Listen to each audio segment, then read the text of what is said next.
2 Samuel, capítulo 13. Mal acabara de falar, chegavam os filhos do rei, e levantando a voz choraram. Também o rei e todos os seus servos choraram amargamente. Versículo 36. Após a morte do primogênito de Batseba e o nascimento de Salomão, o mal começou a manifestar os seus efeitos na família de Davi. Entre os costumes pagãos que Israel havia adquirido, certamente a poligamia era um dos piores. Arriscar-se por este terreno era a causa dos piores conflitos, e mediante o exemplo dos pais, os filhos recebiam uma influência praticamente irresistível. Davi tinha muitas mulheres e concubinas, e delas teve muitos filhos. Havia rivalidade entre os irmãos, principalmente quanto à sucessão da coroa. Sendo também um estrategista político, alguns casamentos de Davi foram oriundos de acordos de paz com outros reinos, o que tornava ainda mais difícil a convivência em família e a instrução religiosa. Suas esposas traziam consigo uma carga de paganismo que, inevitável ou propositadamente, era transmitida a seus filhos.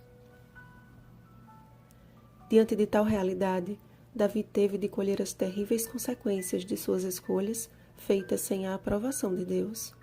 É triste saber que inocentes sofrem pela imprudência ou pela maldade de outros. Os nossos erros, por ação ou omissão, sempre terão um impacto direto ou indireto na vida de outros. Creio que não haja uma violência pior para uma mulher do que um estupro.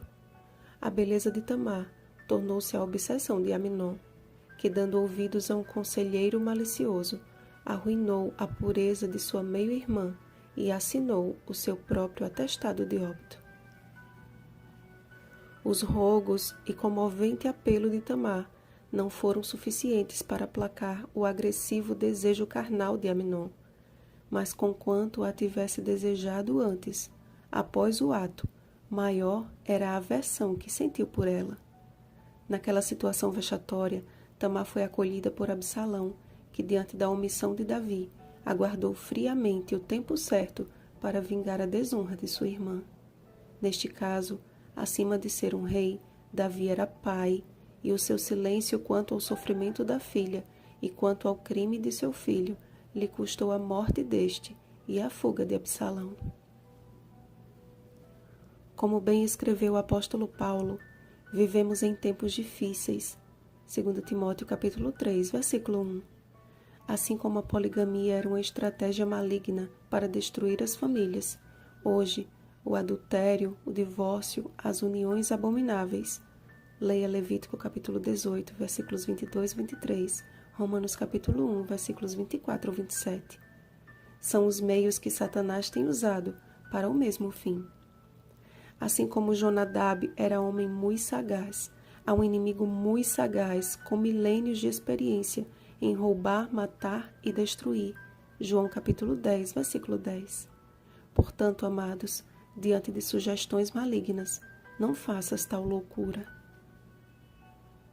E se você já foi vítima da maldade alheia, não se angustie o teu coração por isso.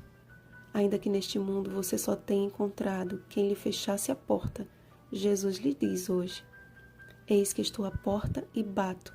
Se alguém ouvir a minha voz e abrir a porta, entrarei em sua casa e cearei com ele e ele comigo.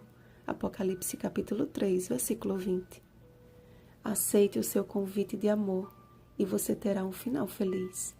Vigiemos e oremos. Bom dia, alvos da graça redentora de Cristo. Rosana Garcia Barros.